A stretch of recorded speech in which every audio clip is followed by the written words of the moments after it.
বছর ঘুরে আবারও জার্মানির রাজধানী বার্লিনের ফ্রিডরিশহাইনে বসেছিল দেশটির ঐতিহ্যবাহী পথ সাংস্কৃতিক উৎসব 2025। এবছর কার্নিভাল ডেয়ার কুলটোর উৎসবের 27তম আসরে স্বাগতিক জার্মানি ছাড়াও অংশ নেয় বিশ্বের প্রায় 70টি দল। তারা তুলে ধরে নিজ নিজ দেশের শিল্প ও সংস্কৃতির নানা দিক। এ সময় সবার কণ্ঠে ছিল সম্প্রীতি ও ভালোবাসার সুর।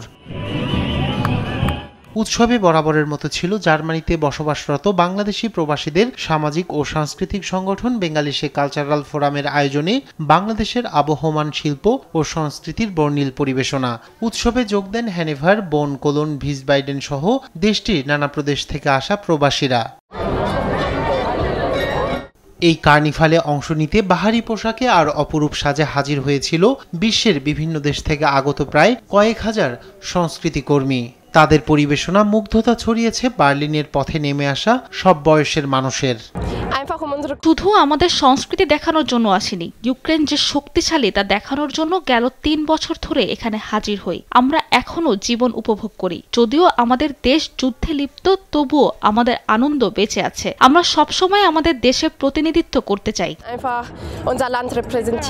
এদিকে অনুষ্ঠান নির্বিঘ্ন করতে মোতায়েন ছিল নিরাপত্তা বাহিনীর কয়েক হাজার সদস্য।